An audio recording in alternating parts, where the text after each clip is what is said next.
The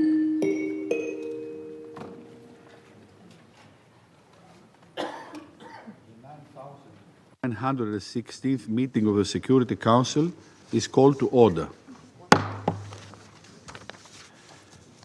The provisional agenda for this meeting is the situation in Libya.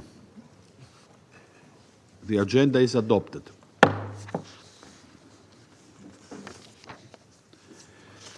In accordance with Rule 37 of the Council's Provisional Rules of Procedure, I invite the representatives of Italy and Libya to participate in the meeting.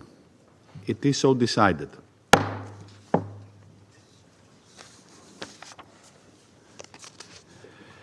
In accordance with Rule 39 of the Council's Provisional Rules of Procedure, I invite Mr. Karim Khan, Prosecutor of the International Criminal Court, to participate in this meeting. It is so decided.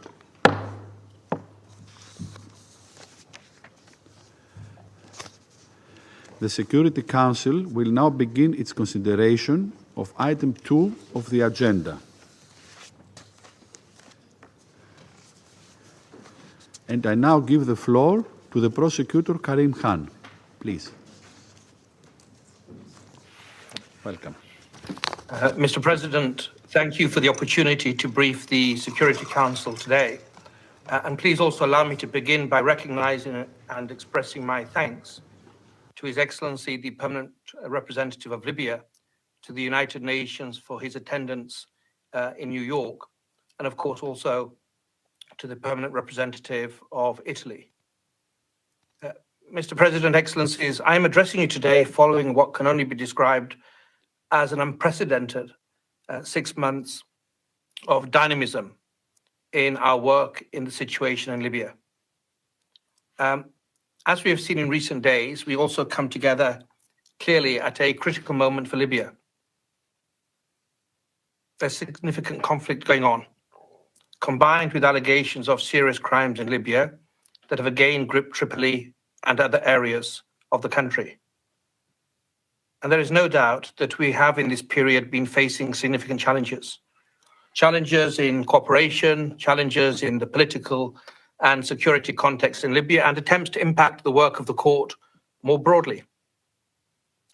But I wish to let this council know how genuinely proud and thankful I am in this context of what the Libya Unified Team in my office has been able to achieve.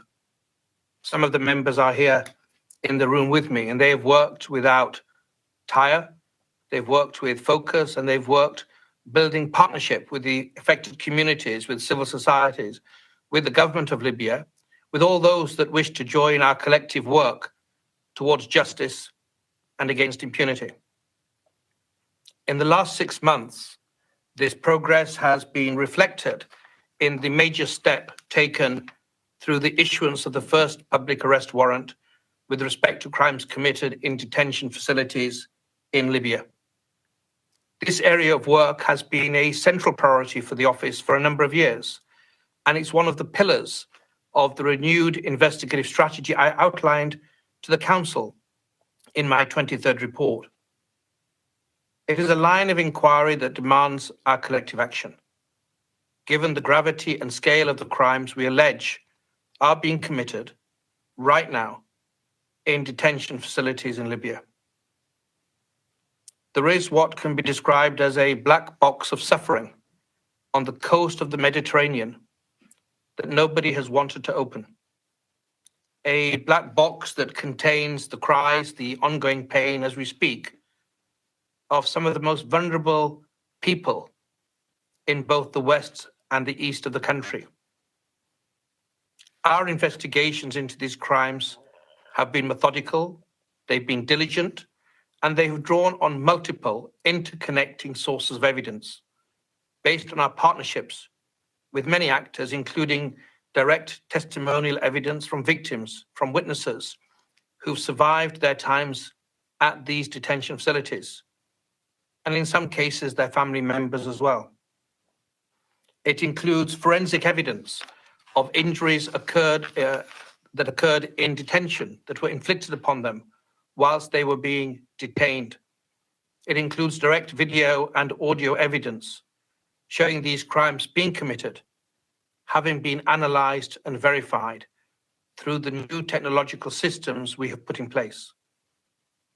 It includes reports of the United Nations, the independent fact-finding mission on Libya, the panel of experts on Libya, many reports of civil society organisations documenting such crimes, which have then been reviewed, analysed, and assessed by us. So many official documents, a variety of open source material, including in social media, and satellite imagery showing movements at detention facilities at different sites and the increasing expansion of locations where we believe these crimes are being committed. Based upon this and other work, this intensive and focused work, it was a moment of real significance, a moment of hope, a moment of promise, when Mr. Osama el-Masri Najim was arrested by the Italian authorities on the 20th of January this year, based on an arrest warrant issued by Pretrial Chamber 1 of the International Criminal Court at the request of my office. For the first time, we saw the potential for some sunlight to reach those sites, for some truth to emerge, to show the world what is happening, and to give hope to the victims of crimes that we say are being committed. Mr. President, Excellencies, that hope for so many soon turned to frustration in the days that after the arrest of Mr. Najim, when he was returned to Libya by Italy, returned back to the place where we say he had been committing crimes against humanity and war crimes, including murder, torture, and persecution at Mitiga prison. And these crimes that are alleged, that were subject to the arrest warrant issued by the pretrial chamber of the ICC by Mr. Najim personally, ordered by him, or committed with his assistance by members of the Special Deterrence Force, known as RADA, are matters of great concern. The victims subject to that warrant were often imprisoned due to their faith. Many of those that were identified were targeted, we say, solely for having a different opinion or for their willingness to publicly identify themselves as Christian. Some were imprisoned and tortured, it's alleged, because of their sexual orientation. Others attacked for their perceived contraventions to SDF or RADA's religious ideology, or their alleged support or affiliation to other armed groups. And as communicated to us by civil society partners, there was real dismay, there was real disappointment amongst victims that Mr. Najim has been returned to the scene of the alleged crimes. But it's important to be clear that the impact of the work, the impact of the warrants issued by the judges of the ICC, our focus on providing a lifeline of hope to those who remain in unlawful confinement was not in vain. It is not in vain, and it will continue. We know from multiple sources in Tripoli, and more broadly, that the arrest of Mr. Najim and the publication of the arrest warrant in relation to him have sent what can only be described as shockwaves through the militias, through the community of alleged perpetrators throughout Libya. A rising awareness that the rule of law has entered the territory of Libya, and the allegations are being forensically looked at, are being analysed, and that there are independent judges in The Hague that are doing their jobs. We are aware from changed travel patterns of suspects that we're tracking, from accounts of those on the ground, that there's deep concerns amongst militia leaders as to who else may be targeted by our work and how extensive our investigations are, or how deep they will go. I wish to confirm today to this council, but more importantly, to those individuals that may be involved or responsible for those crimes, that their fear is not misplaced. my office is actively seeking arrest warrants for additional individuals in relation to crimes in detention facilities across Libya in the east and in the west. And our ongoing efforts are not limited to seeking further warrants of arrest. I can confirm to the Council today that with respect to Mr. Najim, the ICC has responded to a request for assistance from the National Crime Agency of the United Kingdom in support of a UK civil investigation into assets held by him. And drawing on this collaboration, the NCA has obtained orders to freeze accounts and properties with a combined value of £12 million. And the investigation by the UK's National Crime Agency is ongoing. Mr. President, Excellencies, I also wish to note the significant developments taking place in Libya as we speak, as part of which the Prime Minister has officially dissolved RADA and replaced its functions with a new office. A very important decision by any metric.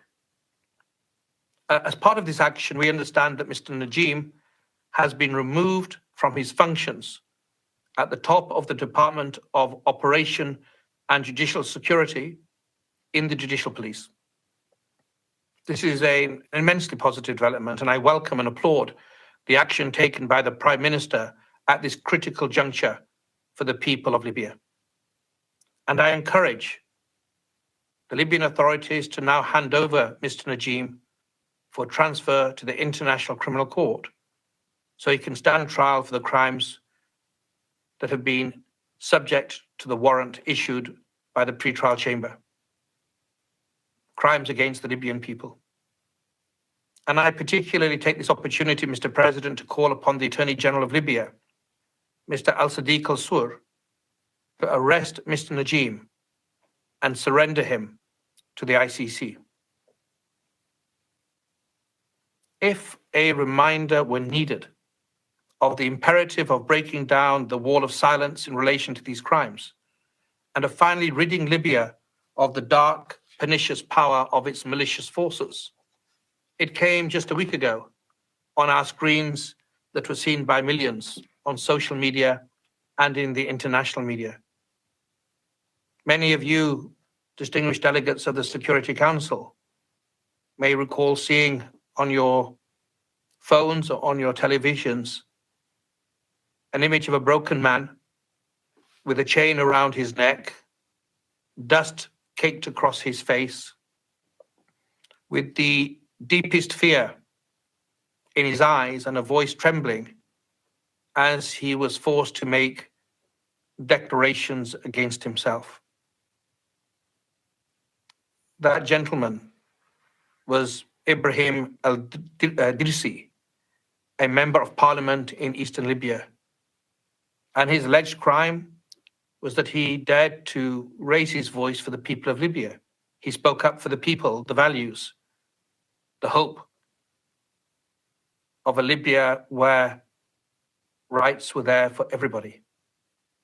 His disappearance in Benghazi was a case I had referenced, you may recall, in my last report to the Council, highlighting the extent of the suffering caused by enforced disappearances and arbitrary detention in Libya.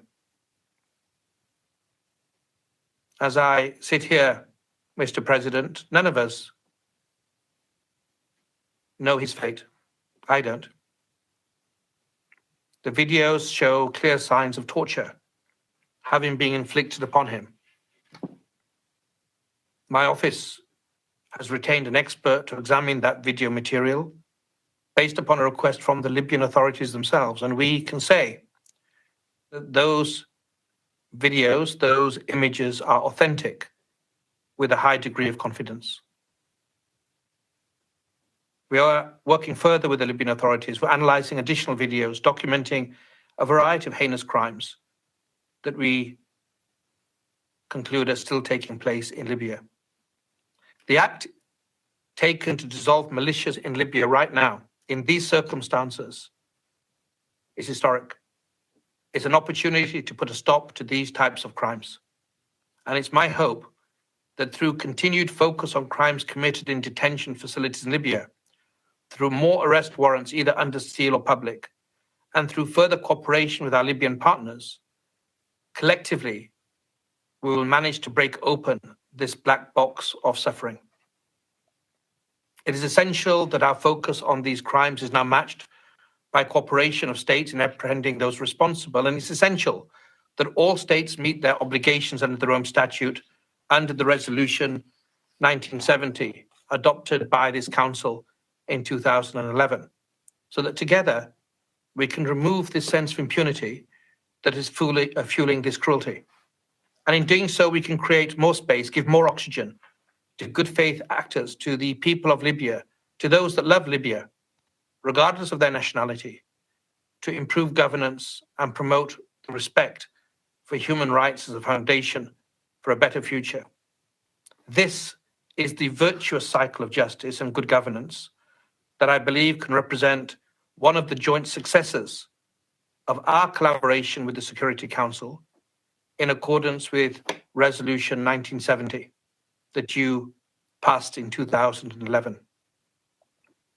Mr. President, Your Excellencies, as reflected also in my written report, my office has been able to move with speed across other lines of inquiry outlined in our previous reports and the renewed strategy for Libya, including with respect to crimes committed against migrants and crimes related to the 2014 to 2020 operations. And the work is not done alone. The ICC is not the sum of its own personnel, its own office.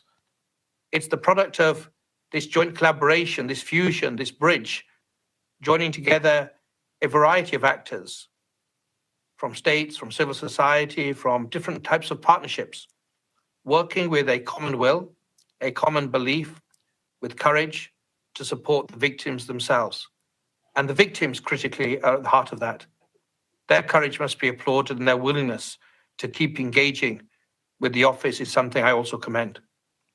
The progress we have made in this period has, in particular, been founded on these types of partnerships with victims and civil society. In this period, the team has held more than 145 meetings with different civil society organizations, more than 80 of them.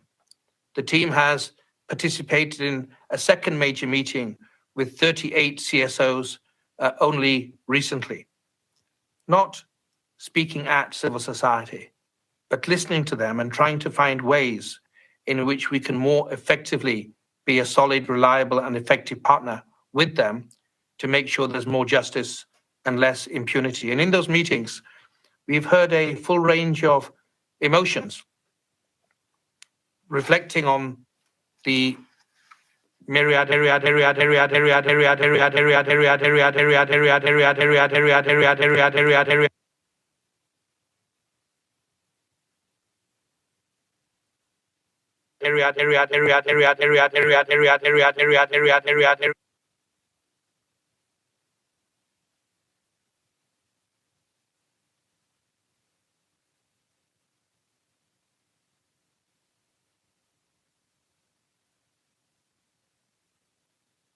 I think he's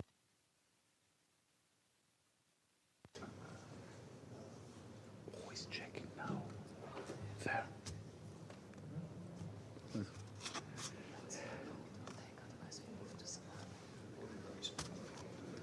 But I shall see.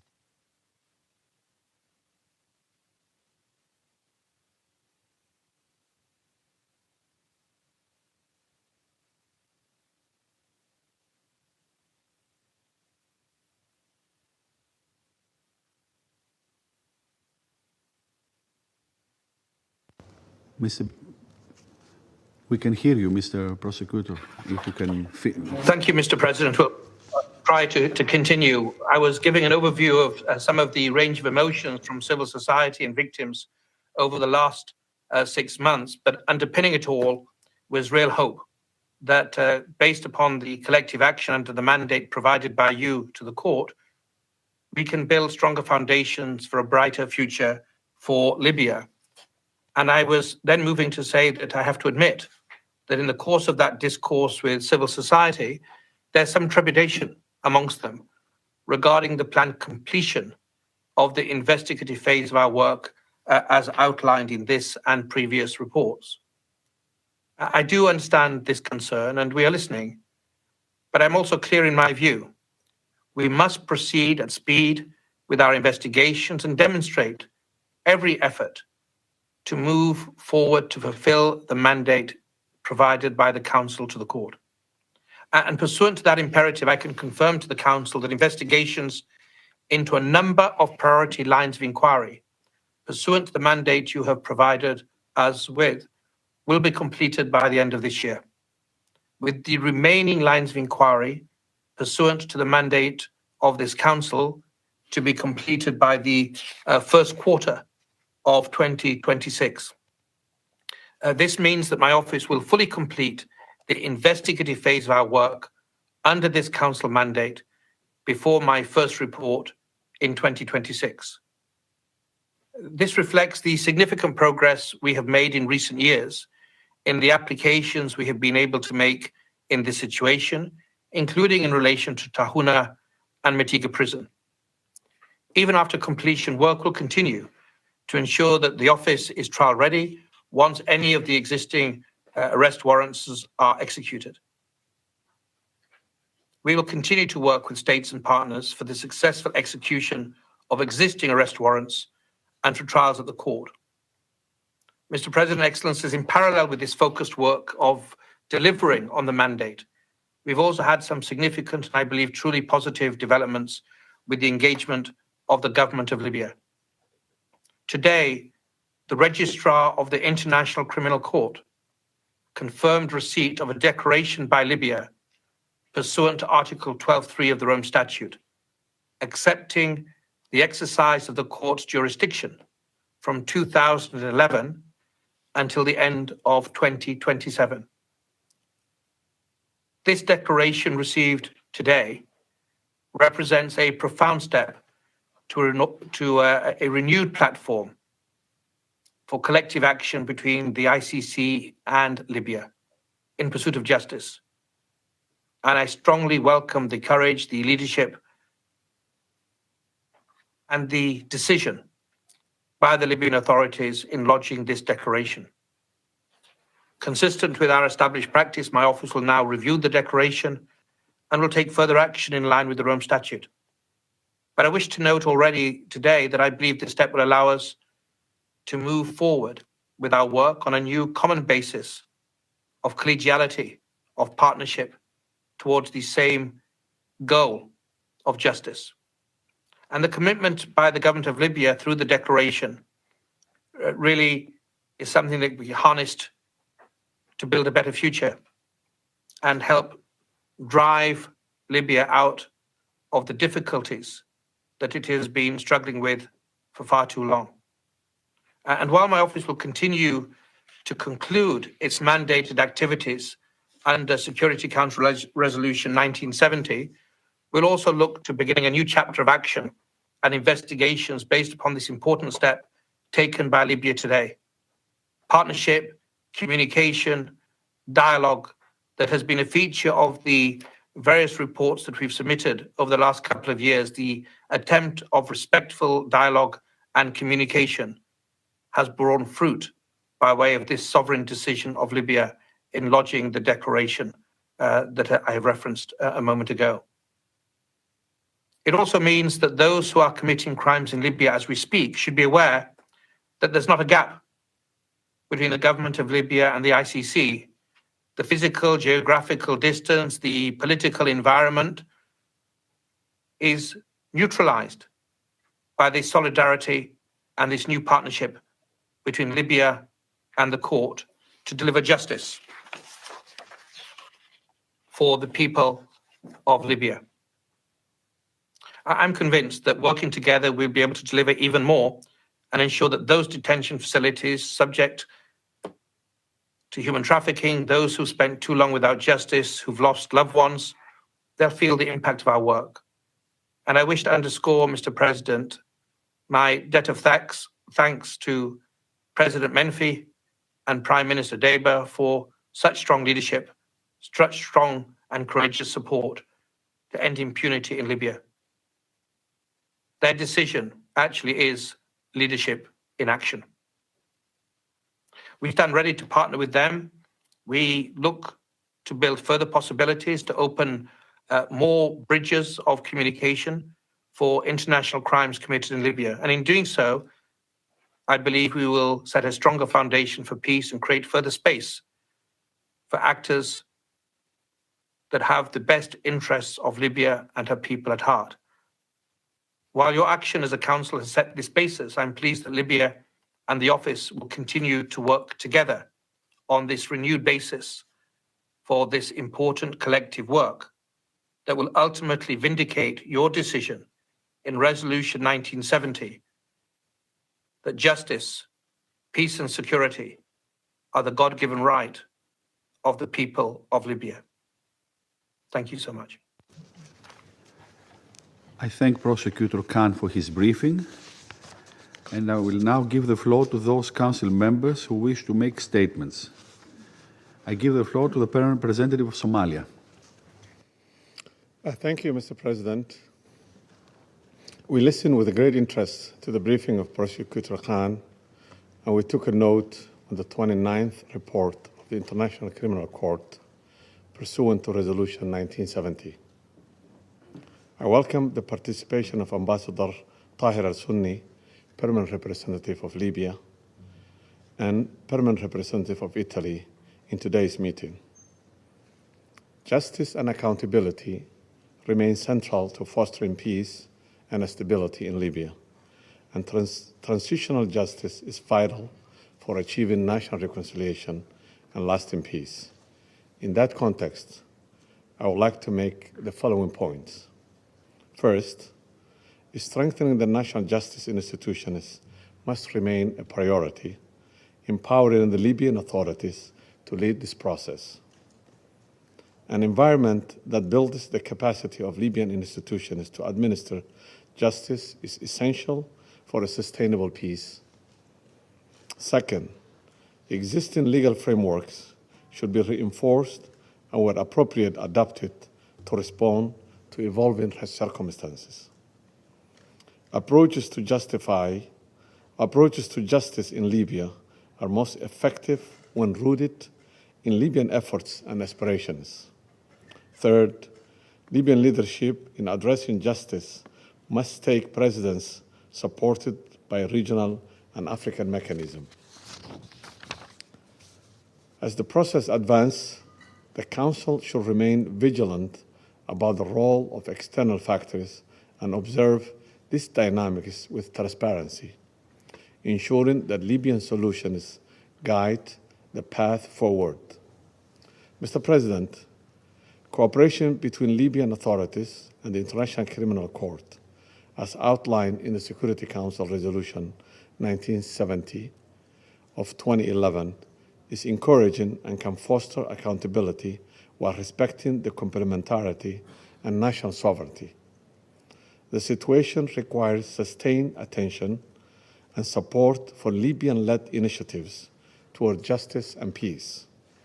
A comprehensive approach, integrated judicial accountability, humanitarian support, and diplomatic engagement remains very essential. In conclusion, the international community and this Council should fully support Libya's pursuit of justice, stability, and reconciliation, while respecting its sovereignty, territorial integrity, and unity. Somalia remains committed to playing an active role toward these objectives. I thank you. I thank the Permanent Representative of Somalia for his statements, and now I give the floor to the representative of the Russian Federation. Mr. President, first of all, please allow me to put forward an objection of principle with respect to the appearance in front of the Council of the so-called prosecutor of the so-called International Criminal Court. First of all, the reports by Mr. Khan disinform the Council about the real state of affairs, including the state of affairs within the court itself.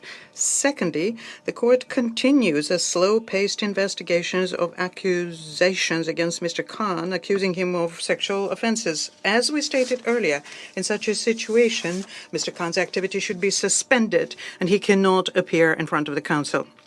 As we read recently in the Wall Street Journal, we are talking here not about a random event or a misunderstanding. The investigation is about several instances of abuse of his subordinate. The victim, according to the Wall Street Journal, was subjected to sexual violence for months in New York and Colombia and Congo, in Chad, in Paris and in The Hague. And this geography tells us that Mr. Khan practiced these offenses whilst on official travel. Such dishonorable acts are incompatible with the ethic of an international official. In any institution which claims to be independent, claims to have authority, a person accused of such serious offenses would on his own suspend his work. But Mr. Khan, without any remorse, is now speaking in front of the Council. The investigation of Mr. Khan's actions has been going on for 6 months, but we know nothing about the outcomes. We're left with the impression that Mr. Khan is an untouchable somehow, who can act with impunity at the same time make his statements about how he's fighting impunity. The fact that the ICC allows such a person to once again represent the court in front of the Council in and of itself takes away from the court the moral right to demand respect by the international community. Furthermore, the court itself leeches about $200 million United States of member states for its activity. We would recommend to member states to study what exactly this money is being spent on, take into account the frequent tours by Mr. Khan accompanied by the acts which are now under investigation.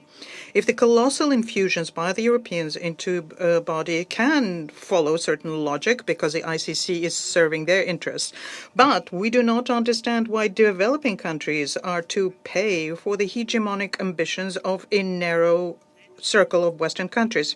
Against this background, the proposal to allocate monies from the UN budget to ICC are absurd. Not a cent from the UN will go towards this puppet tribunal. Mr. President, if there is an area where ICC is setting standards, it's in the area of how not to be effective. The final verdicts of this body can be counted on the fingers of one hand. A considerable number of proceedings fell apart at the stage of investigations because of the poor evidence base, which was based on bought and paid for and nonchalantly put together fakes. Tens of the accused died before the proceedings ended. And I would like to underscore here that these, shall we say, less than impressive results used up billions of dollars. The ICC churned out several dozens of the so-called arrest orders, which are not being executed by anyone. What's particularly glaring here are the double standards by the European countries. When it's the leaders of the states they dislike, the Europeans show unconditional support to the ICC. They ignore the norms of international law on the immunity of high officials, and they ignore the Rome Statute provisions on that. But those who refuse to implement the illegal ICC orders, or refuse to violate international law, well, they are being isolated and blocked by the Europeans. But when it comes to protecting their own interests or the interests of their allies, what we see is exactly the opposite. For example, the representative of at least 7 European states stated directly that they will not implement the arrest order against the Prime Minister of Israel because they referred in this to the international immunity rules. In other words, these norms and Rome Statute provisions are being interpreted and used selectively depending on the political stance. This way, work done by the ICC and its Western support group has nothing to do with fighting impunity. This is an instrument for settling political scores with opponents. And attacks by the ICC on the immunity of officials of countries not party to the Rome Statute is an attack on the foundational principle of sovereign equality of states. The immunity of Western countries themselves and their allies remain inviolable, and the proceedings regarding the atrocities of their troops will certainly be swept under the carpet. Shielding their own Western masters is the only task within the ICC with which the ICC excels at. What kind of authority of this pseudo court can you be talking about? Even if Even a founding member of the court, which provided in 1998 a platform so as to adopt the foundational statute, very recently ignored the court's arrest order and evacuated a suspect to his home country using a government plane. This situation is an excellent illustration of the double standards by the European states. Their top priority will always be their own political and economic interests, and ICC will be just one of the instruments of putting those forward.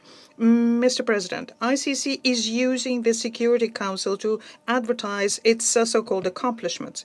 Once again, we're being told about launching on the Libyan dossier of a new investigation lines of the presumed crimes against humanity, against migrants and refugees. And in theory, this area of work could be relevant. But the ICC even here is following very old patterns.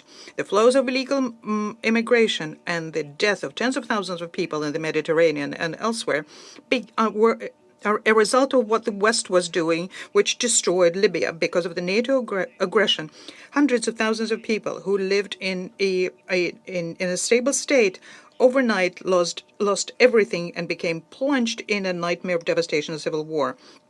Many of them have to lose their homes and start looking for a better fate. And how were they greeted by those who are responsible for destroying their country? At best, the European authorities did nothing as regards the migrant ships sinking. And at worst, their priority became making sure that the migrants would never embark on their shores. Well, what do you think? Is there a chance that those who are genuinely responsible for the destruction of Libyan statehood and the death of tens of thousands of migrants will be held to account? Chances of that happening is zero, because the ICC are working on this and they're very professional in protecting their masters. The reports of Mr. Khan show very clearly that the entire responsibility for crimes against migrants, it is planned to place that responsibility on two nationals of Eritrea to then declare success.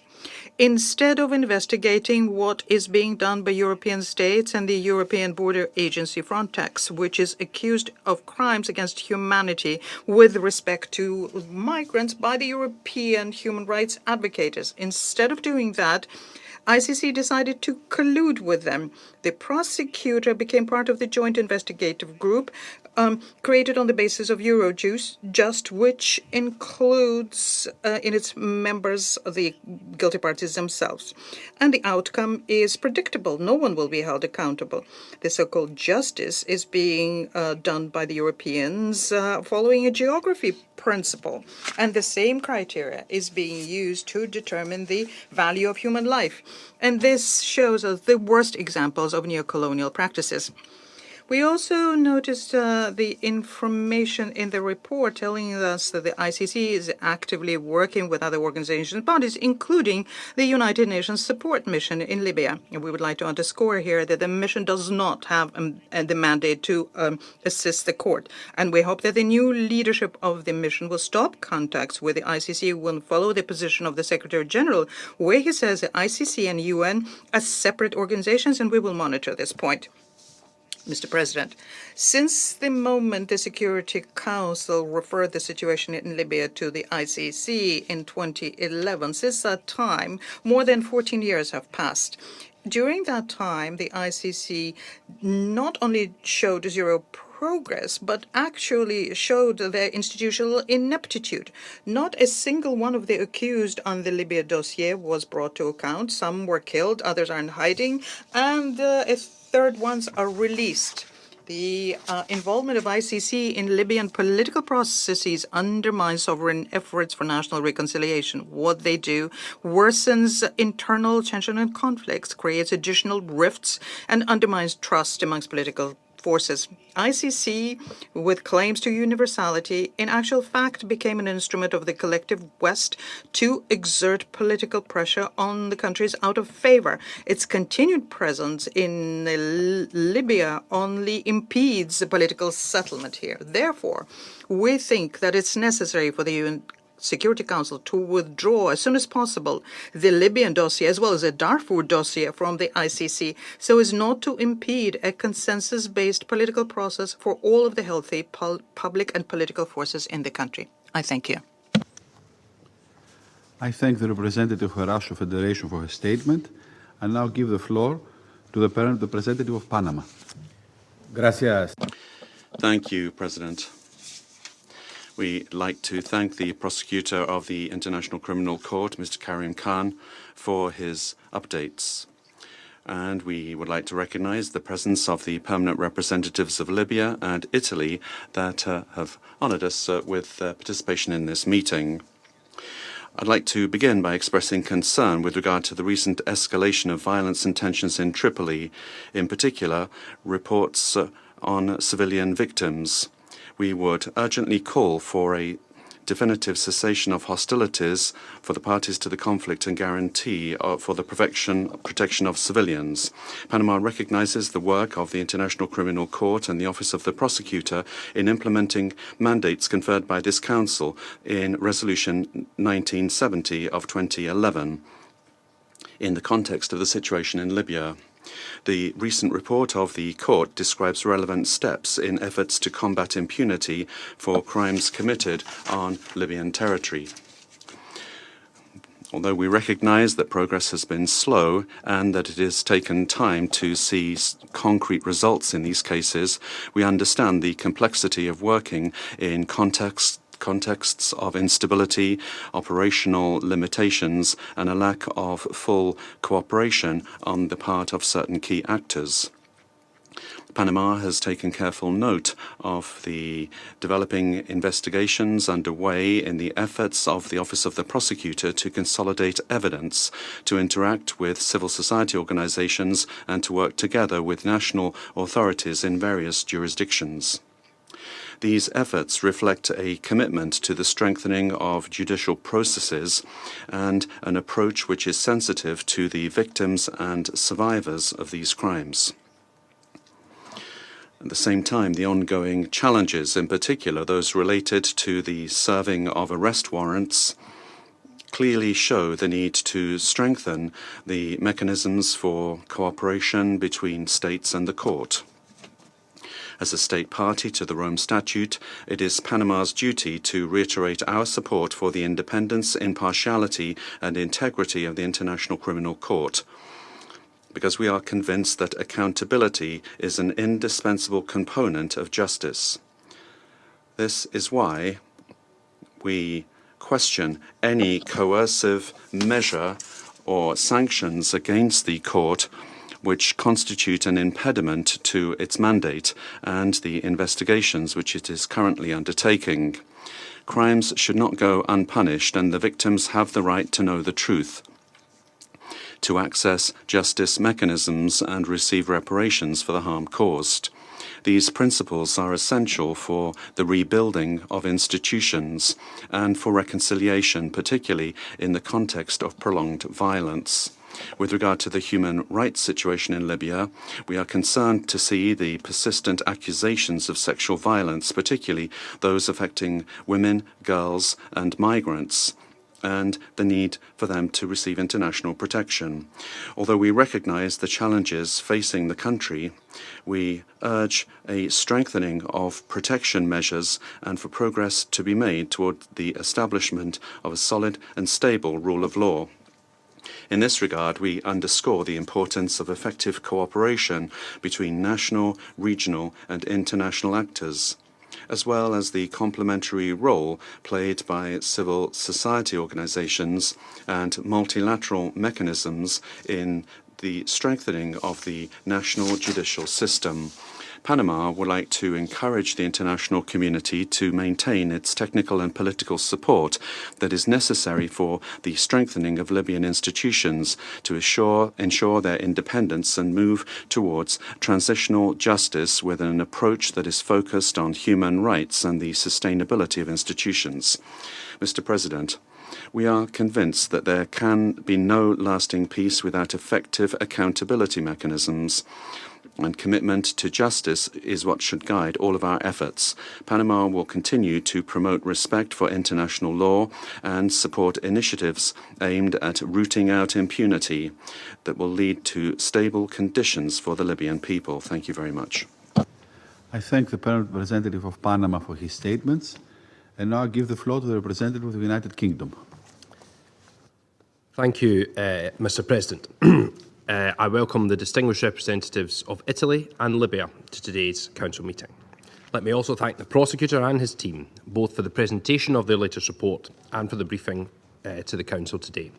I will make 3 points. First, let me express the UK's deep concern at the escalation of violence which has occurred in Tripoli over recent days. This has included the use of heavy weaponry in densely populated areas, resulting in credible reports of civilian casualties.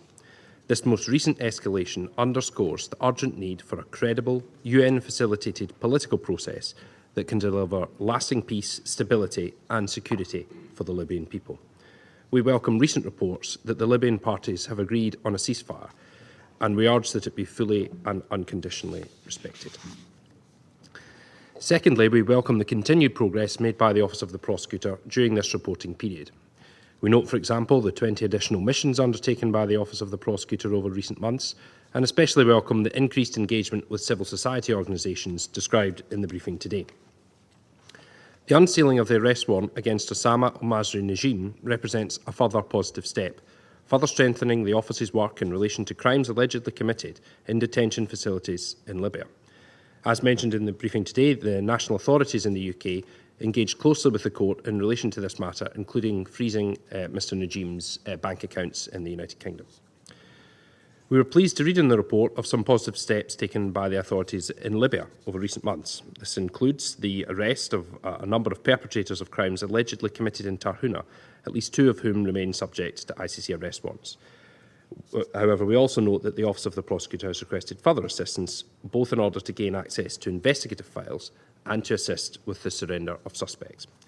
We also warmly welcome the decision just announced by the Government of Libya to submit a declaration under Article 12, Paragraph 3 of the Rome Statute. This is clearly an important and a very positive development. Mr. President, it is clear that cooperation remains key to the Court's work. It's therefore important that all states fulfil their obligations pursuant to UN Security Council Resolution 1970 and the Rome Statute, including in relation to those subject to ICC arrest warrants. Mr. President, let me conclude by reiterating the UK's strong support for the International Criminal Court and for its independence. It is important that the Court is able to carry out its mandate free from sanctions or other measures which interfere with the work of the Court or its officials. Thank you. I thank the representative of the United Kingdom for his statement. I now give the floor to the representative of Guyana. Thank you, Mr. President. I thank the Prosecutor of the International Criminal Court, Mr. Karim Khan, for his presentation of the 29th report of his office on the situation in Libya.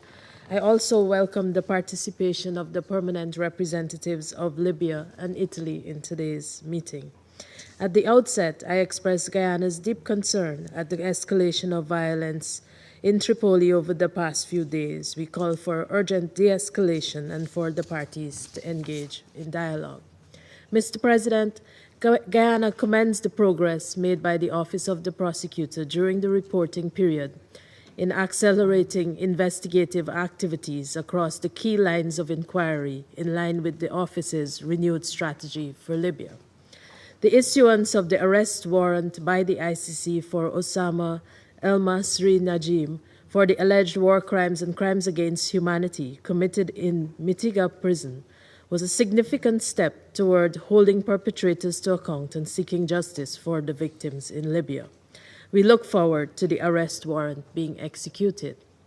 We note the projection that based on current momentum in investigations and anticipated further collection of relevant evidence, the Office expects to present applications for additional arrest warrants, as well as support prosecutions in domestic courts. We emphasize the critical importance of states meeting their obligations both under the Rome Statute and under Security Council Resolution 1970 to arrest and transfer subjects of arrest warrants for trial at the ICC. We also urge all states to cooperate with the court and the prosecutor in accordance with Resolution 1970. Mr. President, Guyana welcomes the report that there was significant engagement between the Office of the Prosecutor and Libyan authorities towards improving cooperation and complementarity. We urge the Libyan authorities to undertake the requisite follow-up actions to turn those discussions into action and to cooperate fully with and provide necessary assistance to the Prosecutor's Office as required in the Resolution 1970. We see as a positive development the recent submission by Libya of a declaration to the court accepting the court's jurisdiction with respect to crimes committed in its territory from 2011 to the end of 2027. We have also taken note of the increased meetings between the Deputy Prosecutor and team and victims and civil society organizations, and have also noted the calls by civil society for the prompt arrest and surrender of suspects with pending arrest warrants currently located in Libya.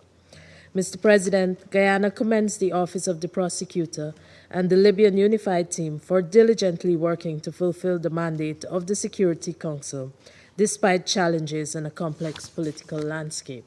We note the continued resource constraints of the office and encourage states to continue their support in this regard. We emphasize that the court, its officials, and those cooperating with it must be able to operate free from threats or intimidation. The independence and integrity of the court must be respected and protected. In conclusion, Mr. President, Guyana reiterates our support for the International Criminal Court and Office of the Prosecutor. We underscore that ensuring accountability for atrocities is crucial in preventing future crimes and building a foundation for lasting peace and stability. I thank you. I thank the representative of Guyana for her statement, and now I give the floor to the permanent representative of Sierra Leone. Thank you, Mr. President. Mr. President, I thank Mr. Karim Khan, Prosecutor of the International Criminal Court, for his timely briefing and for presenting the ICC Prosecutor's 29th report on the situation in Libya as mandated by Security Council Resolution 1970. Although this briefing is focused on the Council's referral of the situation in Libya to the ICC, we express grave concern over the eruption of hostilities in Tripoli despite the ceasefire agreement. There is a linkage between peace and justice, and this calls for urgent action. We therefore urge for the immediate resumption of the ceasefire.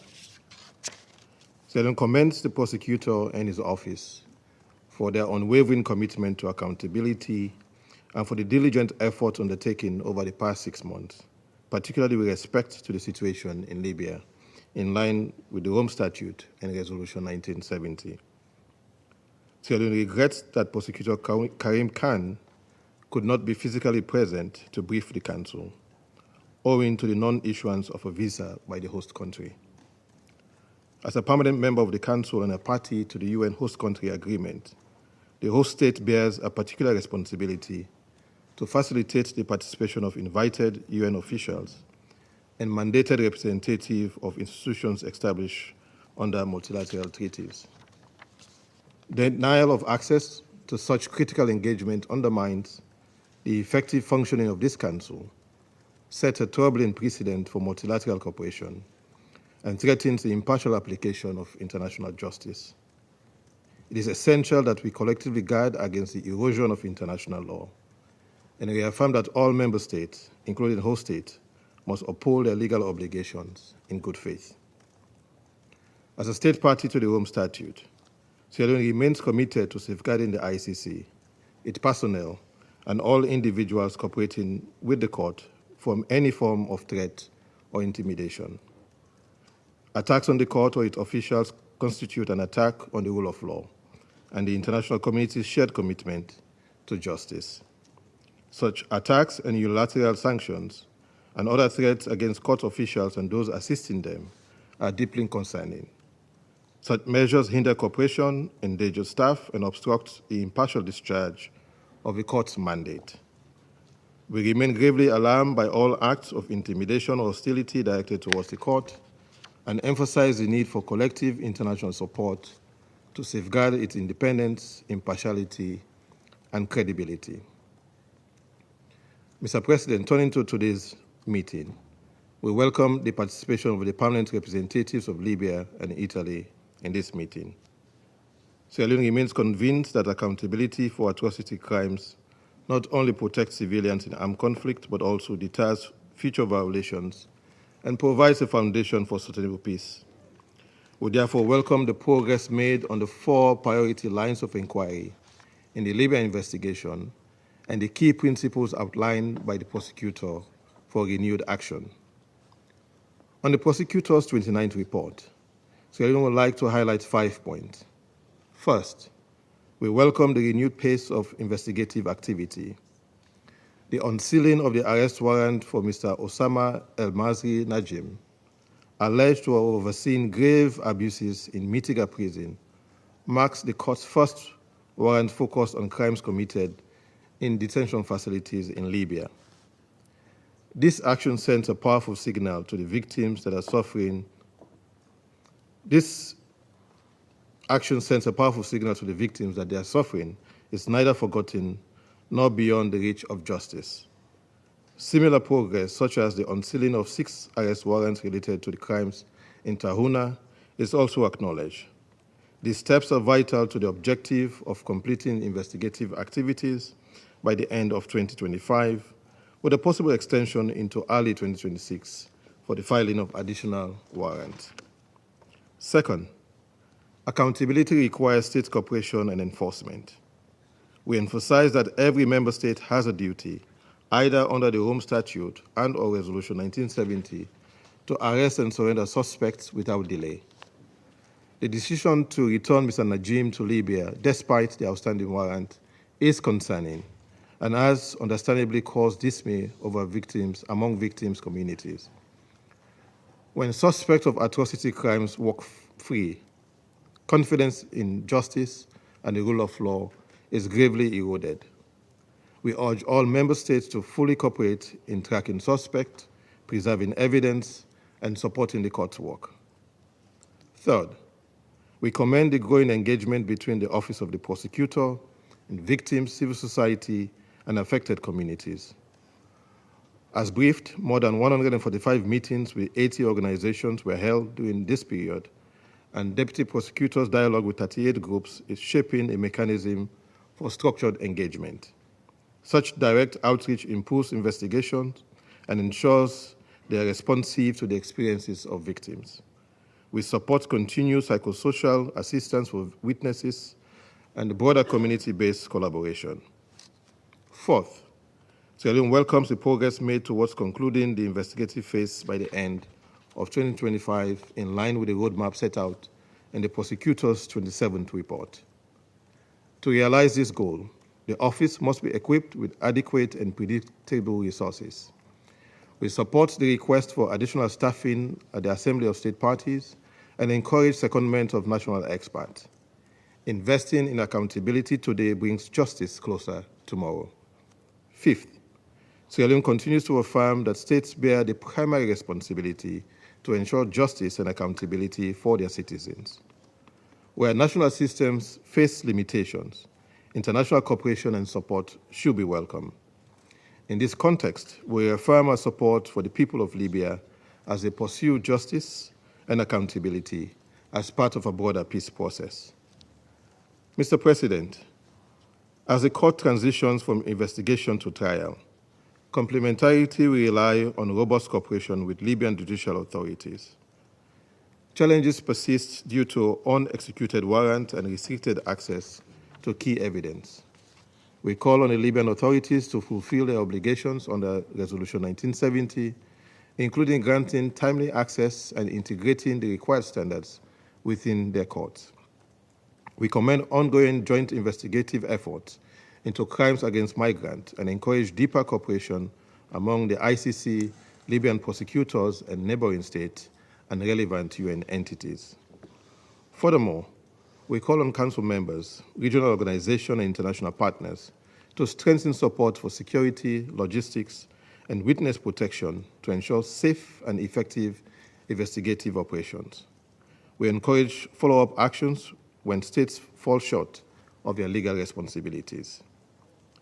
From Sierra Leone's own national experience, we know that impartial justice can heal societies and advance national reconciliation. We therefore reaffirm our strong support for the ICC, its prosecutor, and all staff and partners. We will continue to advocate for a victim-centered, complementarity-driven approach that respects Libyan sovereignty while ensuring that those responsible for the gravest crimes are held accountable. Let me conclude by paying tribute to the courage of Libyan victims, witnesses, and human rights defenders. Their resilience must inspire us to remain steadfast in the pursuit of justice. And I thank you. I thank the permanent representative of Sierra Leone for his statement. And now I give the floor to the representative of Pakistan. Thank you very much, Mr. President. We thank ICC Prosecutor Karim Khan for his briefing and the presentation of the 29th report pursuant to Security Council Resolution 1970 on the situation in Libya.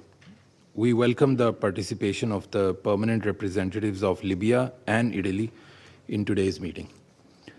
While not a party to the Rome Treaty establishing the ICC, Pakistan is committed to the objective of accountability for international crimes. The ICC and its supporters can gain global credibility if objectivity and impartiality is ensured in the cases and persons the court decides to investigate and prosecute. Mr. President, we have noted the contents of the report, particularly the steps undertaken by the Office of the ICC Prosecutor for strengthening cooperation and communication with all the relevant parties in Libya. We also note the issuance of first public arrest warrant, extensive efforts undertaken in collecting evidence, interaction with civil society organizations, and cooperation with the national authorities on crimes against migrants. Allow me to highlight 3 key points. 1. As a steadfast friend of the Libyan people, Pakistan reiterates its commitment to Libya's sovereignty, independence, territorial integrity, and national unity. We firmly believe that an inclusive approach that garners full national ownership has the potential to accrue optimum results. We note with satisfaction the improvement in exchanges with the Libyan authorities manifested by the prosecutor's interaction and engagements with the key Libyan parties and authorities. 2. Cooperation between the court and the Libyan authorities is key to fulfilling its mandate assigned by Resolution 1970. We hope that the Office of the Prosecutor remains sensitive to respecting Libya's judicial sovereignty while acknowledging legitimate concerns. Third, we hope that the Office of the Prosecutor will maintain its independence and impartiality while carrying out its work. It should support relevant parties in Libya towards the overarching aim of strengthening national unity. Mr. President, Pakistan is of the firm belief that a Libyan-led and Libyan-owned process is the only path towards sustainable peace and stability in the country. We are concerned about the recent fighting and clashes that took place in Tripoli and welcome reports that a ceasefire has been achieved. Pakistan encourages all Libyan stakeholders to maintain the momentum of political reconciliation and address all outstanding issues through an inclusive national dialogue. Pakistan will support any endeavor that is aimed at ushering peace, development, and prosperity in Libya. I thank you. I thank the representative of Pakistan for his statement, and now give the floor to the representative of Denmark. Thank you, Mr. President. Let me begin by thanking Prosecutor Khan for his briefing today on his office's 29th report on the situation in Libya. We express our regret that the prosecutor was unable to brief the Council in person today as mandated by the Security Council. I would like to welcome also the permanent representatives of Libya and Italy to the Council today. Denmark commends the Office of the Prosecutor for their sustained efforts to investigate and prosecute those most responsible for the serious crimes committed in Libya since 2011. We strongly support the ongoing investigation and welcome the prosecutor's latest report to the Council. At the outset, let me also emphasize that the International Criminal Court plays a pivotal role in the international justice system. The court's work in Libya supports our collective pursuit of accountability, peace, and security. President, allow me to focus on 3 areas. First, Denmark welcomes the further acceleration of investigative activities of the Office in this reporting period, in line with the renewed strategy in relation to the situation in Libya and reflected in the unsealing of the arrest warrant for Osama Najim for crimes allegedly committed in Mitigi prison. We note that this represents the first arrest warrant issued by the ICC with respect to its line of inquiry on crimes in detention facilities in Libya, and we emphasize the importance of accountability for such crimes in light of the extensive allegations in this regard. We are also pleased to note that despite the ongoing challenges the court is facing, the Office has made further progress toward completion of the investigative phase in line with the roadmap laid out by the Office of the Prosecutor in its 27th report. Second, Denmark reaffirms the critical importance of state parties respecting the obligation under the Rome Statute. This includes, in this situation, the arrest and transfer of subjects of arrest warrants for trial at the ICC. We also agree with the prosecutor that cooperation by the Libyan authorities remains crucial in order to achieve the objectives set out in the roadmap. As such, we call on the Libyan authorities to ensure continued and further improved cooperation with the Office in accordance with Council Resolution 1970. We welcome the recent announcement by the Libyan authorities regarding the Rome Statute Article 12.3. It is a strong signal that Libya is committed to further cooperation with the court and the fight against impunity. My third point, President, is the importance of engagement with Libyan civil society. Denmark welcomes the increased engagement with key stakeholders, including victims and civil society organizations. Such deepened cooperation with key stakeholders is essential for fostering trust and promoting the rule of law in Libya. Mr. President, the recent escalation of hostilities in Tripoli is a stark reminder that an urgent settlement to bring an end to the political impasse is needed to stabilize the security situation. These events demonstrate that continued impunity for international crimes will only fuel further instability and violations in Libya. We welcome reports that a ceasefire has been reached and hope this will be respected. We urge all parties to exercise utmost restraint and to protect civilians in line with international humanitarian law. Above all, the Libyan people deserve justice. The victims of atrocity crimes, the men, women, and children who have suffered murder, torture, sexual violence, and displacement deserve healing, and they deserve closure. Our continued support for the court's efforts to ensure accountability is essential to break the cycle of violence and foster a culture of respect for the rule of law in Libya. It's imperative to the completion of the Libyan reconciliation process, as well as underpinning UNSMIL's efforts to promote sustainable peace in Libya. The prosecutor can count on Denmark's continued support for the independent and impartial work of his office, which plays a vital role in combating impunity for the most serious international crimes. Let me stress that we recognize the commitment and professionalism of ICC personnel in fulfilling the mandate provided by the Council with respect to the situation in Libya under very difficult circumstances. In this regard, we are concerned with the application of sanctions against the prosecutor and reaffirm our full support for the Office in fulfilling its mandate and activities as requested by this Council. The Office must be able to exercise its role without external pressure, hindrance, or obstruction. To conclude, Mr. President, let me reiterate Denmark's unwavering support for the International Criminal Court, as well as our firm commitment to the rules, the principles, and the values enshrined in the Rome Statute. Thank you. I thank the representative of Denmark for her statement. And now I give the floor to the representative of the United States. Thank you, Mr. President. The United States has historically been and will continue to be a strong supporter of international justice. However, we have grave concerns about the International Criminal Court, which is a politicized, anti-American, and anti-Israeli institution. The ICC has engaged in illegitimate and baseless actions targeting America and our close ally, Israel. The United States and Israel have not ratified or ceded to the Rome Statute of the ICC and never granted the ICC jurisdiction. The ICC's actions targeting the U.S. and Israel are acts of overt hostility and a violation of the most basic understanding of state sovereignty. Rather than upholding and enforcing international justice, the ICC has engaged in a grave miscarriage of justice and pursued a politicized agenda. One of the first steps President Trump took was to sign an executive order to impose strong sanctions on the ICC, with the first designation being imposed on the ICC prosecutor. But the United States and Israel know the problems with the ICC go beyond Prosecutor Khan.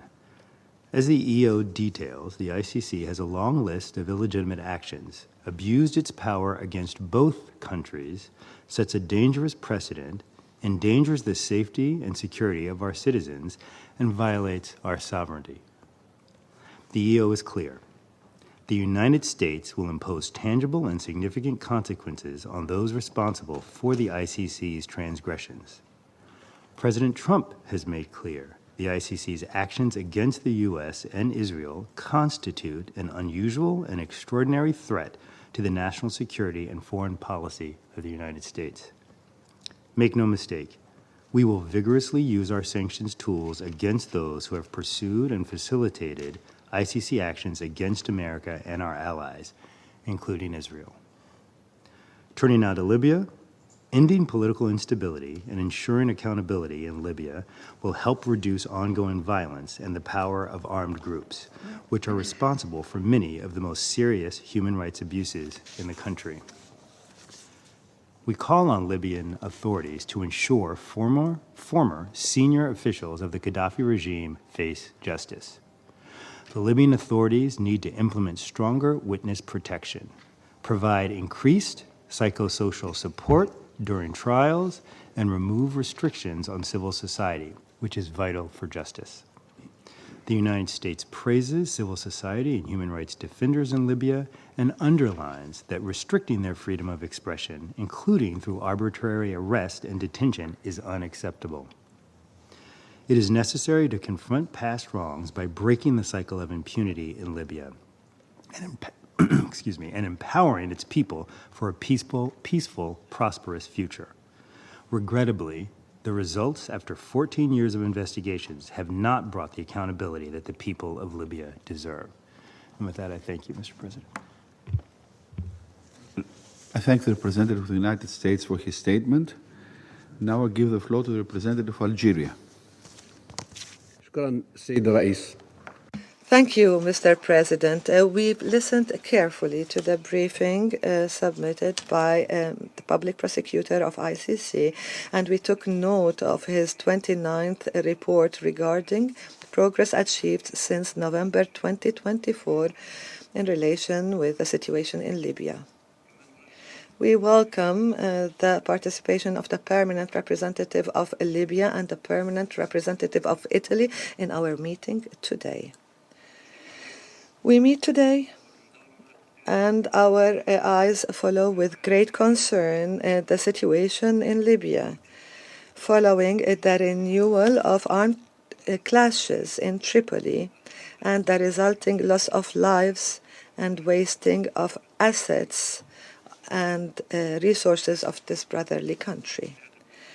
From this council, we renew our genuine call to all our brothers in Libya, our call to the need to go and choose dialogue as the only option to settle differences and to show a high level of national responsibility, prioritizing the best interest of the Libyan people. We reiterate that Libya today, more than ever before, needs to reunify all its people away from the logic of division and to push forward a political path under the auspices of the UN to achieve the long-awaited solution. Mr. President, achieving justice in Libya, and this is also true to any place, any country in the world, continues to be a legitimate national demand and an inherent right that is non-negotiable, and is not a fleeting desire or a circumstantial situation imposed by temporary external considerations. It is an inevitable step towards laying the foundation of the rule of law and the state of institutions to consolidate the principle of accountability and equality among citizens, to preserve the dignity of individuals and prevent violations that affect the society, affect all its components and all its affiliations. Based on this conviction, we believe and we see that the jurisdiction of ICC regarding the situation in Libya should be undertaken and practiced in line with the principle of complementarity with the national judicial authorities, not to exclude these authorities or replace them. Because achieving justice inside the Libyan territories is part of the sovereign and legal jurisdiction of Libya.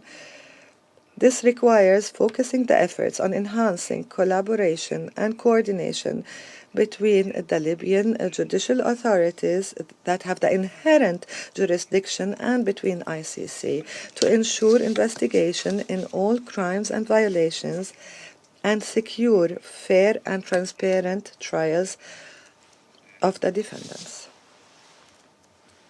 In this context, we welcome the positive collaboration demonstrated by the Libyan authorities in their interaction with ICC. This was confirmed by the prosecutor in his recent report. My country calls for accelerating the pace of the ongoing investigations in the cases before the court regarding the situation in Libya in order to complete them, close them in the earliest delay possible. In parallel with that, Algeria reiterates the need for the international community, and primarily UNSMIL,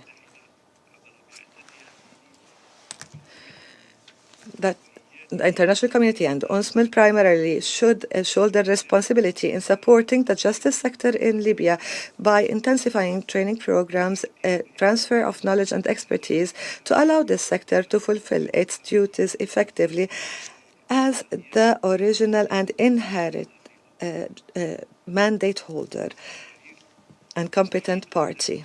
Mr. President, achieving justice and strengthening the judicial authority in Libya cannot happen in a vacuum and cannot be imposed by external dictates or policies of incentives or intimidation. It is an objective that can only be achieved by providing the necessary objective conditions for it, primarily political stability, security, and social welfare. These are all missing from the current Libyan landscape, despite the fact that the country has all the resources for development and economic growth. This is due to the ongoing division and the conflict that is fueled by severe polarization and negative external interferences, further exacerbated by the foreign military presence on the Libyan territories that obstruct all tracks for political settlements of the Libyan crisis. As such, Libya recalls us all as an international community and reminds us of our duty to accompany Libya out of the cycle of violence. And this starts with the immediate and unconditional withdrawal of all foreign forces, foreign fighters and mercenaries, and to allow Libyans to determine their own fate and manage their own affairs free of the regional tensions and the conflict of power and interest. Libya is not a wrestling arena. It is a prominent country with roots that run deep in history and has all the assets and the resources to allow it, should there be conditions for peace and security, it allow Libya to become a factor of stability and balance, not only in northern Africa, but in the Mediterranean basin and the African continent as a whole. Mr. President, justice is a noble human principle that is not bound by time or place. Accordingly, my country renews the call for the ICC and the prosecutor to call and to continue their extensive efforts to investigate in crimes that were committed and are still being committed against the Palestinian people in the Gaza Strip, particularly in the Gaza Strip, including the policy of unjust siege and starvation imposed by the occupation authorities and killed thousands of innocent people before the eyes and the ears of the world as a whole. Yes, the time has come to prove that justice and the respect of international law are not a sword that is held against the weak only, but are eternal principles that do not exclude the powerful, nor do they favor the rich or show leniency to the complicit. This is the real justice that we all should aspire for as an international community. Thank you, Mr. President. I thank the representative of Algeria for his statement, and now I give the floor to the representative of Slovenia. Thank you, Mr. President. I would like to thank Prosecutor Khan for his briefing and the 29th report regarding the Libya situation. Prosecutor Khan, we regret that you were not able to be here in person, despite your willingness. We welcome the PRs of Libya and Italy to the meeting as well. I begin by reaffirming Slovenia's continued strong and unequivocal support to the ICC and its prosecutor. It is essential that both the court and the prosecutor are able to fulfill their mandates independently, impartially, and free from external pressure. Threats or sanctions against judicial institutions or against their officials are unacceptable and should be rejected. Mr. President, let me make the following remarks. Firstly, we know that the Libya investigation is near completion.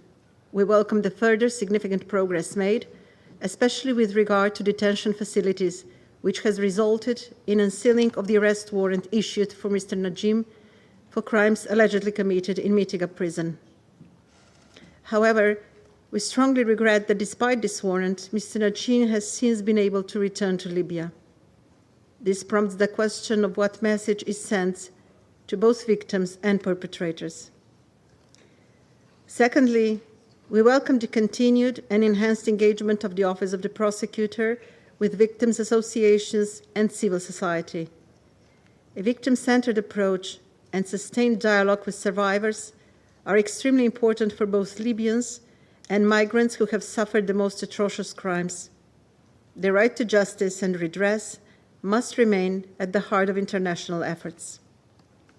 Thirdly, we encourage the Libyan authorities to strengthen the criminal justice system on the basis of established standards with the aim of effective law enforcement.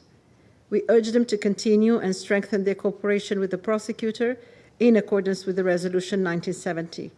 And in this regard, we strongly welcome Libya's declaration accepting the ICC jurisdiction. We also call on all states, whether parties to the Rome Statute or not, to cooperate fully with the court. We remind all states that the UN Security Council resolutions are binding and must be implemented. In particular, we emphasize the importance of executing all outstanding ICC arrest warrants in full. Mr. President, this is the year of significant anniversaries. 8 years have passed since the end of the Second World War. Soon, we will mark the 80 years since the signing of the UN Charter and the founding of the UN. Yet this is also the year with the highest number of conflicts since the end of the World War II, and the year marked by the continued, persistent, and blatant violations and disregard of international humanitarian law. However, this year also marks 80 years since the start of the Nuremberg trials. All those suffering amid the horrors of war and atrocities long for peace. But they also long for justice, because there cannot be one without the other. This is what the Allies understood after the war. It is worth recalling that it was the then prosecutor's crucial role during the Nuremberg trials that helped establish the enduring principle that no individual, regardless of rank or status, is above the law. And it is what 125 states parties to the Rome Statute have affirmed and what this Security Council recognized when it referred the Libya situation to the ICC. Fulfilling this hope for justice is an immense challenge. It becomes even more difficult when those who are tasked with delivering justice face threats sanction or arrest warrants for simply doing their job and trying to rebuild one of the foundations of international peace and security. This is why we commend the ICC and we commend you, Prosecutor Khan, for continuing the work to fulfill your mandate with commitment and professionalism in exceedingly difficult circumstances. You and the court, as a key building block of the international criminal justice, deserve our full support, as well as the support of this Council, that should stand behind its own resolutions and secure their enforcement. I thank you. I thank the representative of Slovenia for her statement. I now give the floor to the representative of China. President, I listened attentively to Prosecutor Karim Khan's briefing and welcome the presence of the permanent representatives of Libya and Italy at today's meeting.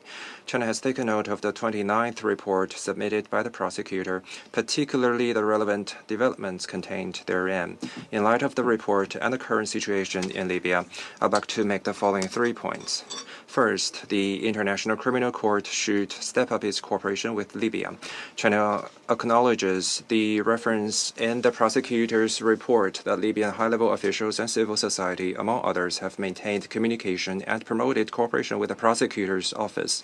The ICC, in advancing its investigation and follow-up along the 4 key lines of inquiry outlined in the report, should continue to strictly abide by the principle of complementarity enshrined in the Rome Statute, uphold its independence, objectivity, and impartiality, fully respect Libya's judicial sovereignty, and accommodate the legitimate concerns of the country. At the same time, the international community should increase its support for Libya in building its own judicial capacity, so as to better leverage its own judicial institutions to combat impunity and achieve fairness and justice. Second, the international community should provide more support to Libya.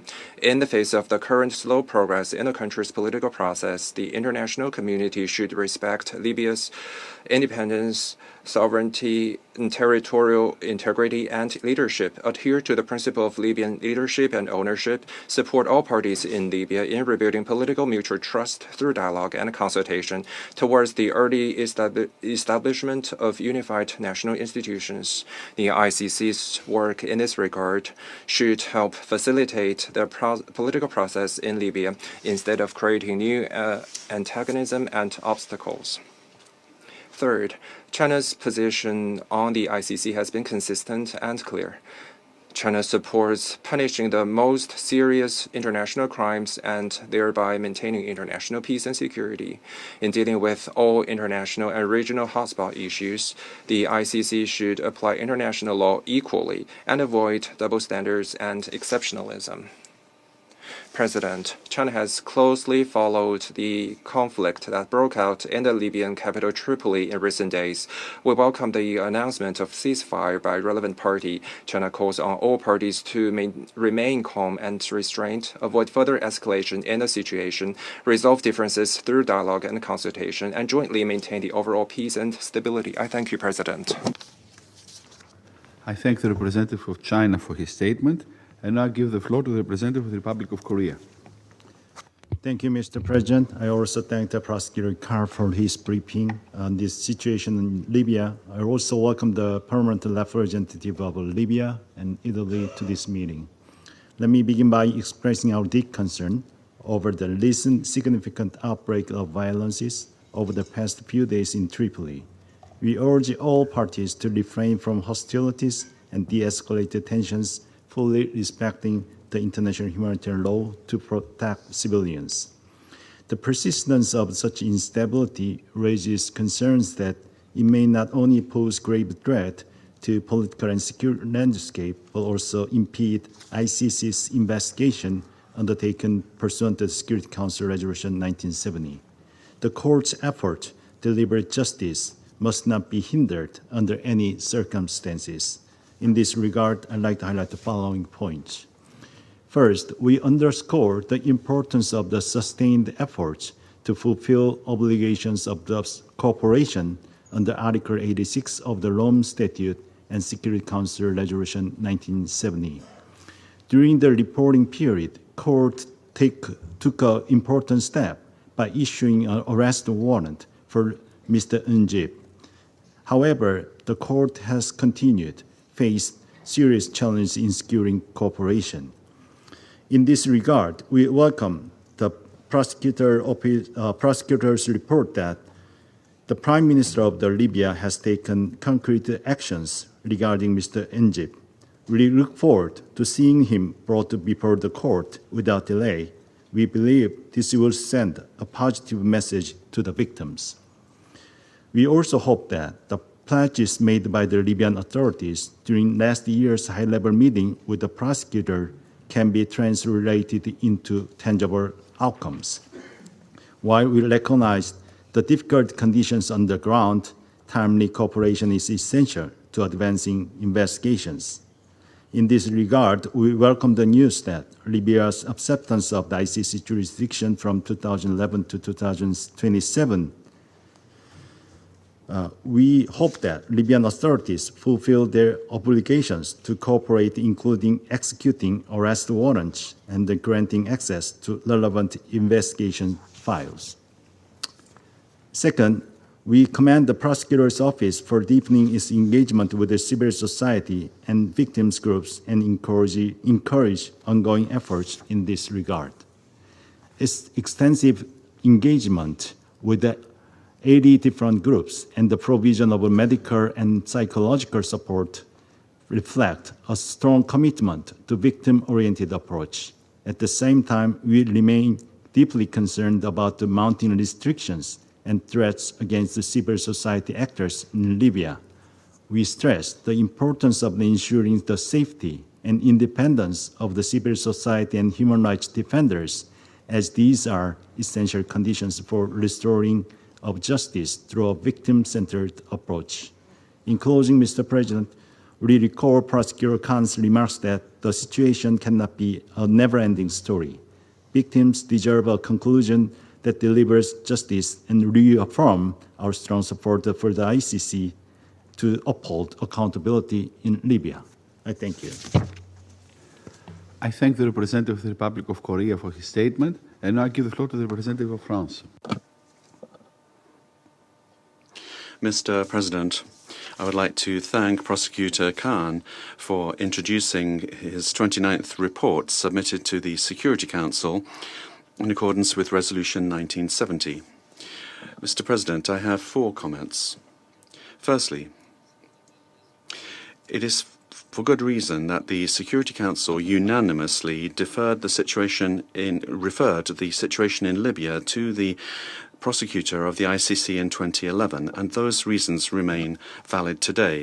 It is important that the most serious crimes committed in Libya since 2011 are investigated and prosecuted, including the crimes committed by Daesh and crimes committed against migrants and refugees.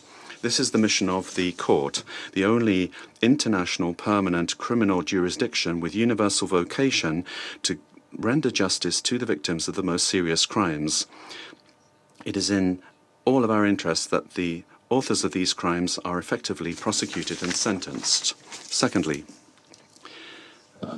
under these conditions, the Office of the Prosecutor of the Court has acted in Libya with effectiveness and in full respect for the principles of independence, impartiality, and subsidiarity. France welcomes in this regard the progress that has been made by the Office of the Prosecutor with regard to finalizing the investigation stage in accordance with the roadmap presented in this 27th report. Over the last 6 months, we've seen 20 missions successfully conducted and 700 pieces of evidence collected, including video and audio, forensic evidence, and satellite images. The office has held more than 145 meetings with more than 80 organizations of civil society over the last 6 months. It's essential to ensure that the victims benefit from the support of the International Criminal Court if and when sentencing takes place. We also note the issuance of the first public arrest warrant by the court on the 18th of January last against Osama el-Masri Njim, suspected of having committed several war crimes and crimes against humanity, including murder, torture, rape, and sexual violence against Libyan citizens and migrants in the Mitiga prison between February 2015 and October 2024. Thirdly, the success of the court's action presupposes that member states provide their full cooperation with it in accordance with their international obligations. This is the case primarily for the Libyan authorities, whose active cooperation is indispensable. In this regard, France welcomes the efforts undertaken by the Office of the Prosecutor to strengthen and improve cooperation with Libyan authorities, including with the official visit of Prosecutor Khan to Tripoli in November 2024. Also the case, secondarily, that third states are required for cooperation. The cooperation of all states is essential in order to successfully conduct judicial proceedings. We also reject any attempt to intimidate or threaten the court in any way whatsoever as it exercises its independent mandate. Fourthly, fighting impunity works towards the goal aimed at restoring stability, sovereignty, and unity to Libya. The action of the ICC in this country in this regard is an indispensable complement to the action of the United Nations, which France once again supports. We call upon Libya and international actors to cooperate with a new representative of the Secretary-General in order to move beyond the political impasse. The violence that we have seen in recent days in Tripoli that we deplore is yet another reminder of this. It is urgent that there be the formation of a new unified government that is able to hold presidential and legislative elections as soon as possible in accordance with Security Council resolutions and the aspirations of the Libyan people. Thank you. I thank the representative of France for his statement. I shall now make a statement in my capacity as representative of Greece. I thank the prosecutor of the International Criminal Court for his 29th report and for his briefing to the United Nations Security Council, pursuant to Resolution 1970 of 2011. This briefing is mandated by the Security Council. I also wish to welcome the participation of the permanent representatives of Libya and Italy in this meeting. We also express our regret that the prosecutor was not be able to brief the Council in person today, and we fear that this might impact negatively on the victims of atrocities and consequently on criminal accountability in relation to serious international crimes. In this respect, we underscore our undertaking to uphold and defend the Rome Statute, maintaining its integrity against threats and actions aimed at the court or its officials. The report of the prosecutor of the ICC underscore the significant process in investigations in the main 4 lines of inquiry, namely the 2011 violence, the crimes in detention facilities, the crimes related to 2014-2020 operations, and the crimes against migrants. We wish to underline the following in view of the approaching conclusion of the investigative phase. First, the level of engagement of the Libyan authorities with the court is promising. Libya, under Resolution 1970 of 2011, must cooperate fully with and provide necessary assistance to the court and the prosecutor. We welcome the acceptance of the jurisdiction of the court pursuant to Article 12.3 of the Rome Statute by Libya. However, significant challenges still remain, requiring further strengthening of cooperation from the authorities. We highlight in this regard that, according to the report, the office is still waiting to access investigation files along with any information relating to the Tarhuna crimes investigation. Besides, Libya remains under the obligation to surrender the arrested suspect of those crimes to the court. Equally, we underscore that the finding in the report that the degree of assistance for the Attorney General to support the arrest warrants, surrender requests, and the ICC investigation remains below the expected levels. Yet, cooperation with the authorities remains a key factor in the acceleration of the investigations and in meeting the timely conclusion of the investigation phase. Second, Greece is wishing to highlight the approach of the report regarding the empowerment of victims, witnesses, and affected communities in recognition of the critical role to OTP investigation. We underline that abduction of judges and lawyers, the release of detainees from detention centers when supported by armed groups, as well as the reported suspension of operation of humanitarian organizations, constitute clearly, as the report highlights, a challenging context for the work of the prosecutor.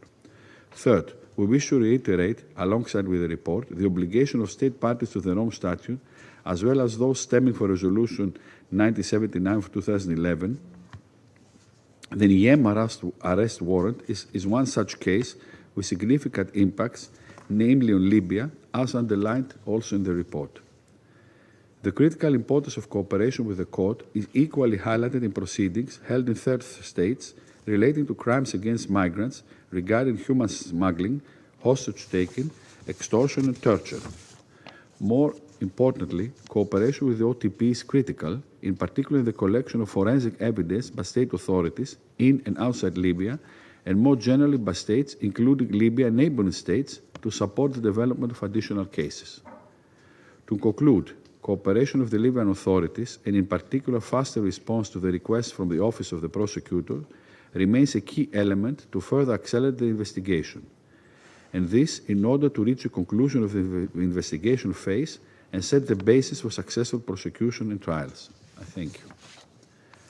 I resume my functions as President of the Security Council. I now give the floor to the Permanent Representative of Libya.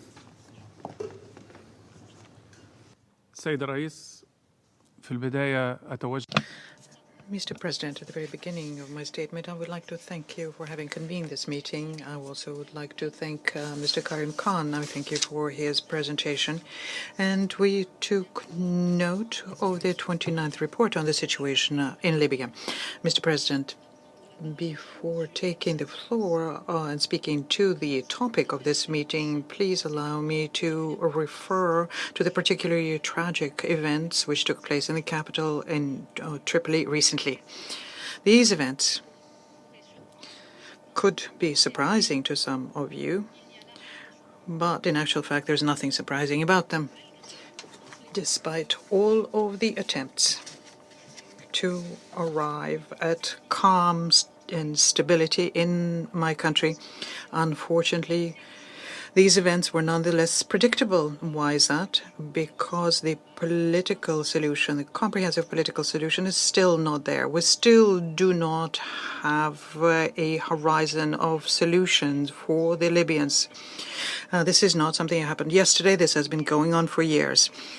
The innocents, the civilians who were victims of violence, and the challenges having to do with the economic conditions and security situation, all of that is such that this council of yours has to shoulder its moral responsibilities. This is a direct responsibility in the respect of what is happening in my country now. The Libyan people have had enough. Every day we keep hearing of international initiatives, which all of them failed. If all of them fail and all of them are then repeated, how can we expect a different outcome? We have had enough. We have had enough of fragile transition phases and solutions which exclude some parties from them. All of these measures and all of these initiatives have prevented us from creating a state with the rule of law. And we've had enough. The people of Libya had had enough of direct and indirect interference in our domestic affairs. We have had enough. The people of Libya have had enough of foreign presence in our territory. The people of Libya have had enough of attempts to attack our sovereignty. The Security Council has a responsibility for what is happening today. You've included Libya under Chapter 7. Under the pretext of protecting the civilians, and you have associated the political solutions. You've been taking the political solution hostage for 14 years. You have not been able to implement your resolutions. You have not been able to hold those who impede them accountable.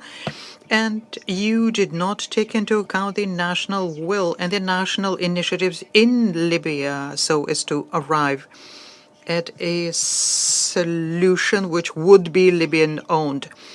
The armed groups are present on our territory, and the state needs to have unified forces to control the weapons on its territory. And this is a dream of all of the Libyans. We need to put an end to all of the transition phases and open the pathway to elections.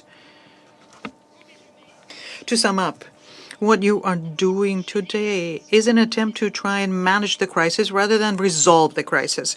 What we need is a radical, drastic solution to the crisis, and we do not want this crisis to be prolonged. Mr. President, now I would like to go back to the topic of the meeting today, the International Criminal Court. We welcome the authorities between the Libyan authorities and the court, and most recently the agreement on extending the investigations by the court for the period 2011 to 2027. Important achievements have been arrived at, as we read in the report. In all of our statements that we have been making here, we insisted on the following: that the mandate of the International Criminal Court is linked to the principle of complementarity. Libyan justice has a main mandate when it comes to investigating and holding those who perpetrated crimes in our country accountable. Our national justice system has the capacity to manage these issues. Please know that the crimes in question have no statute of limitations according to our laws. Therefore, the Libyan prosecutors do have the information that they need on arrest warrants, and we follow these requests, these applications very closely. And our Libyan justice officers is investigating very actively in these various cases, and we have made great strides when it comes to the contents and conditions under which some of those crimes were committed. Our investigators are capable of investigating these crimes. Amongst the important files we are following is the issue of disappearance of Mr. Brahim El-Drisi, a member of parliament, who disappeared a year ago. And the Prosecutor General of Libya created an investigation committee who is personally monitoring this and organizes interviews with various parties so as to determine the fate of Mr. El-Drisi.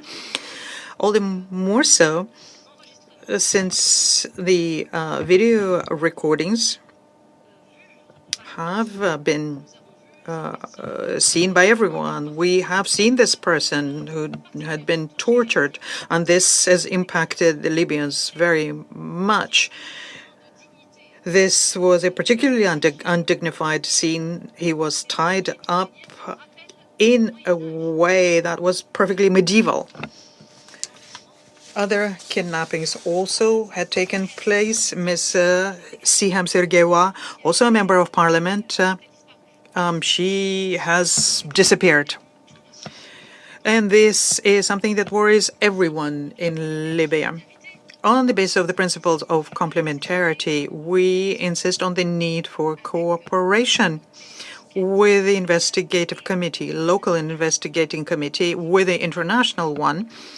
And we ask that all of the evidence also be presented to the Office of the Prosecutor General so as to enable him to conclude the investigation. Furthermore, we ask the ICC to also be in touch with those states where the accused have fled to,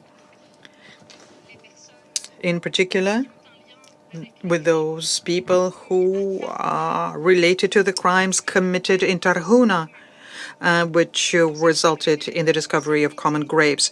The Security Council has a responsibility here. You can ask these states, you should ask these states to provide the accused. Mr. President, justice in Libya is part of our comprehensive national project. We need to build the rule of law. We need to rebuild our institutions, and a positive cooperation between our judicial system and international organizations and institutions is the best way of ensuring the rights of victims and to arrive at sustainable justice. I thank you. I thank the Permanent Representative of Libya for his statement, and now give the floor to the Permanent Representative of Italy. Thank you, Mr. President, for giving me the floor, and thanks also to the ICC prosecutor, Mr. Karim Khan, for presenting his 29 report pursuant to Security Council Resolution 1970. Mr. President, Italy has consistently supported the activities of the International Criminal Court since its creation, while complying with the Rome Statute. We are the fifth largest contributor to the Court's budget, and we have contributed to the development of its human capital with training initiatives.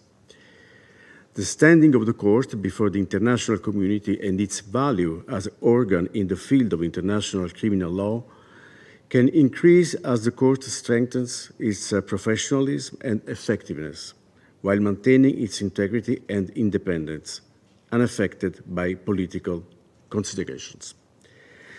With regard to Al-Masri Najim case that was mentioned by the prosecutor during his briefing before the Council today, Italy would like to make the following observations. Italy has responded with a collaborative attitude to the requests both from the pre-trial chamber and the Office of the Prosecutor. The mutual constructive spirit in the engagement with the Court was confirmed by the fact that the Court granted an extension for the submissions of Italy's observations in the ongoing proceedings concerning the surrender of the Libyan citizen Al-Masri Najim to the Court. As agreed with the Court, on May 6, Italy submitted a memorial outlining the facts and circumstances of the case and providing the reasons for the decisions to release and subsequently deport Mr. Al-Masri Najim to Libya. The latter also confirming to a request by the Libyan authorities. Said arguments are based not only on domestic security concerns, but also on the principle of complementarity of the Court's criminal jurisdiction, one of the pillars of the Rome Statute. In the memorial submitted to the Court, Italy has therefore provided arguments related to security, legal, and procedural aspects in order to demonstrate that it did not fail to abide by the obligation to cooperate with the Court. Finally, let me express Italy's deep concern for the recent eruption of violence in Libya and reaffirm our steadfast commitment to peace and stability in the country. I thank you. I thank the permanent representative of Italy for his statement. There are no more names inscribed on the list of speakers. The meeting is adjourned.